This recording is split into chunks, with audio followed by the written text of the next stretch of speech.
Bonne nouvelle pour la rentrée académique 2022-2023, l'École supérieure d'administration, d'économie, de journalisme et des métiers de l'audiovisuel ESAE vous ouvre les portes de ses différents sites. À Gbedjourmende, à Bomé-Calavi, à Kpakpa et même à Parakou, l'université ESAE vous offre des bons d'études et des demi-bourses dans toutes ses filières en licence 1, 2 et 3. Et pour les 100 premières inscriptions en master 1 et 2, bénéficiez des demi-bourses. Nouveau bachelier, vous avez au moins la mention assez bien, inscrivez-vous vite à ESAE et bénéficiez d'un bon de 50 000 francs CFA. Étudiants, étudiantes et nouveaux bacheliers, payez 200 000 francs CFA en sciences de gestion, sciences économiques, sciences juridiques et en administration des affaires en licence 1, 2 et 3 et 500 000 francs CFA en master 1 et 2, 250 000 francs CFA en administration générale, administration des finances, journalisme et métiers de l'audiovisuel en licence 1, 2 et 3 et 600 000 francs CFA en master 1 et 2. Alors, inscrivez-vous vite et profitez des offres exceptionnelles mais également d'un enseignement de qualité à l'université d'excellence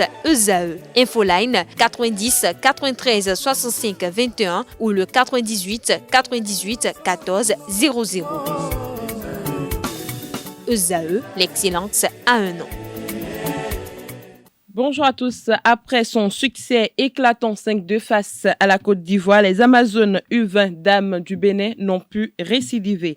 Opposées au Nigeria hier mercredi 31 mai 2023 en demi-finale, les Béninoises n'ont pu rien faire d'autre. Les filles d'Abdoulaye Ouzerou ont perdu 3-0. Cette défaite, qui est synonyme d'élimination de la course au titre, sera utilisée autrement. Le Bénin affrontera en petite finale pour la 3e place les étalons dames qui, elles aussi, ont été battues 3-1 par les Blacks Princesses du Ghana. Pour la finale de cette première édition, le Ghana, pays organisateur, se retrouve en finale et aura en face d'elle l'équipe du Nigeria. Une finale 100% anglophone donc.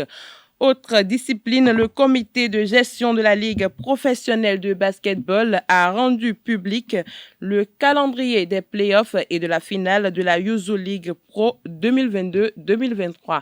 Cette dernière ligne droite mettra en opposition les clubs ayant occupé les 4 premières places à l'issue de la saison régulière. Il s'agit de Elan Coton, Renaissance, Aspac et Real Sport de Parakou. Elan Coton joue Real Sport de Parakou et Renaissance joue contre Aspac. La première manche se disputera le samedi 3 juin prochain. À préciser que chacune de ces affiches, les deux équipes en opposition jouent 3 matchs et c'est la première à avoir 2 victoires qui s'offre une place en finale. Démarrée depuis le mois de janvier, la phase régulière de la Yuzu League Pro a pris fin le dimanche 28 mai dernier.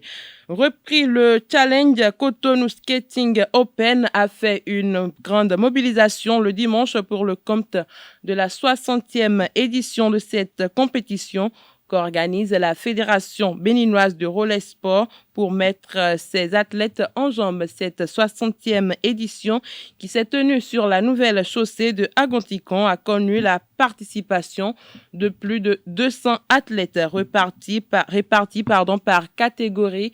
Ces compétiteurs confirmés pour certains et en formation pour d'autres ont rivalisé d'ardeur pour s'offrir les meilleures places. Pour finir, Anjorin Moucharaf a brisé le silence hier mercredi pour opiner sur l'actualité du football béninois. L'ancien président de la Fédération béninoise de football a abordé plusieurs sujets dont les réformes enclenchées pour la professionnalisation du football local. S'il a reconnu et salué les efforts faits, Moucharaf estime que le produit n'est pas encore de qualité. Le championnat béninois est régulier depuis 3 années avec la professionnalisation des clubs. Même si le public montre de l'engouement, la qualité du produit proposé laisse encore à désirer. À un moment donné, les Béninois achètent des tickets de 25 000 pour aller suivre des matchs de football.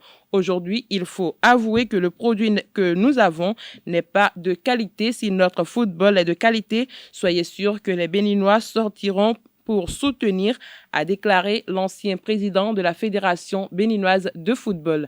C'est tout pour la page des sports de ce matin.